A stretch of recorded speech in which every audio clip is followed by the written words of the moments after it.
Someone recently asked me how I handled tough conversations when I first began dating my husband, Doug.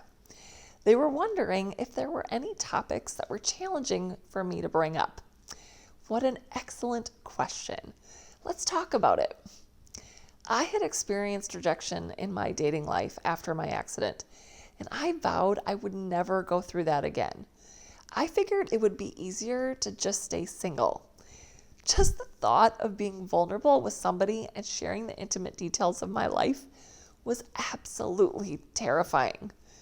So Doug and I actually met online back in January of 2012. I nearly canceled our first date because I was so anxious. I thought he'd take one look at me and run out of Caribou Coffee. Of course, I was honest in my online profile, and Doug knew that I was in a wheelchair. But it's much different when you actually meet face to face.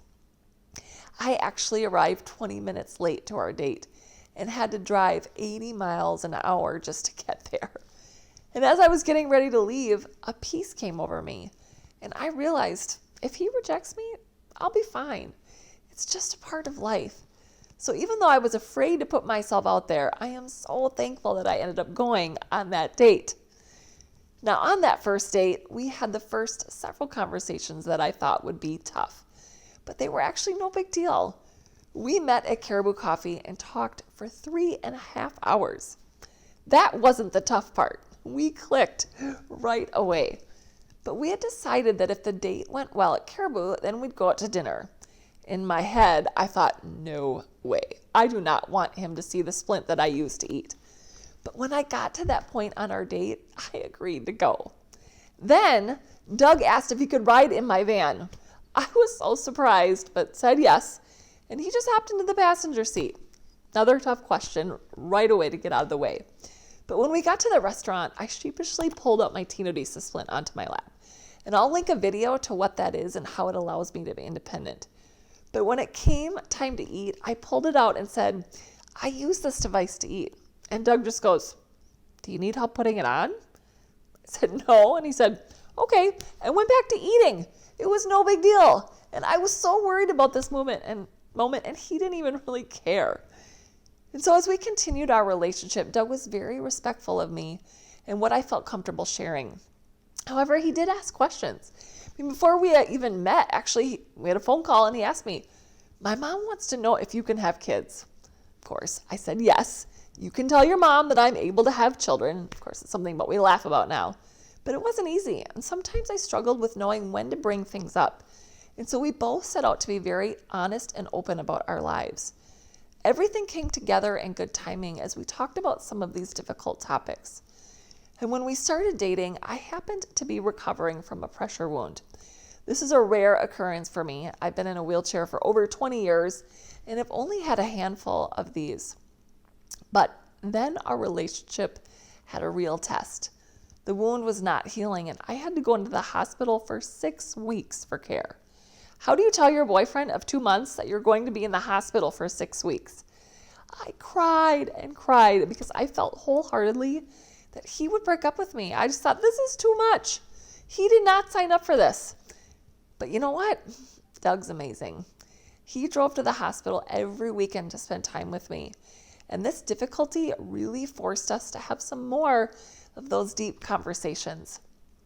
While I was in the hospital, one of the questions that I was dreading finally came up. How do I go to the bathroom? Can you see why I was afraid to talk about this with my new boyfriend? But we definitely needed to address it at some point. And so I actually enlisted my friend Melissa to help me prompt Doug to ask this question because I had no idea how to bring it up myself, but I knew I needed to tell him. And so Doug and Melissa had a chance to talk in the hallway, and she dropped some pretty heavy hints. So when he came back into my hospital room, he just asked me. And I was like, thank God, I've been trying to have this conversation with you. And then we talked about it. Now I have videos on my YouTube channel if you want to know more about that. By the way, my body actually healed really fast because I was out of the hospital in 4 weeks, not 6.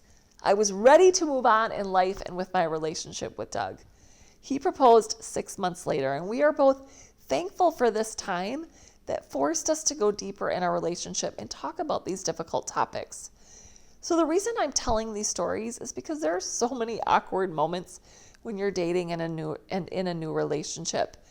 So whether you're in a wheelchair or you're able-bodied, there are going to be tough conversations that you need to have with your partner. I think being open is really, really important. And that's why on my dating profile, I said that I was in an accident, I'm in a wheelchair, and then I love my life. And Doug loved my profile because he appreciated how open and honest I was. So if you're dating online, I encourage you to be open and honest. Say who you are and what you're looking for. Don't be deceptive. A relationship should start off as honest, never deceptive. If they don't want you for you, you don't want them. So of course, you don't need to talk about all the hard things right away. It took several months for me and Doug to have all of these conversations. So don't go into your first date and verbally vomit all over them. Slowly get to know each other. Share your dreams and your passions. We all have things that are hard to talk about. And as Doug and I got more serious in our relationship, we started to talk more about these serious topics, such as how things would work in our marriage. He asked if he would be my caregiver, and I had determined a long time before meeting Doug that Doug would be my husband. I would always have a caregiver team. And so the topics we discussed weren't always easy, but they set our relationship up to be successful. And today we're very open and honest with each other about everything. And that's part of why we have such a healthy marriage. So thank you again for asking such a great question. I hope this helped you. Thanks.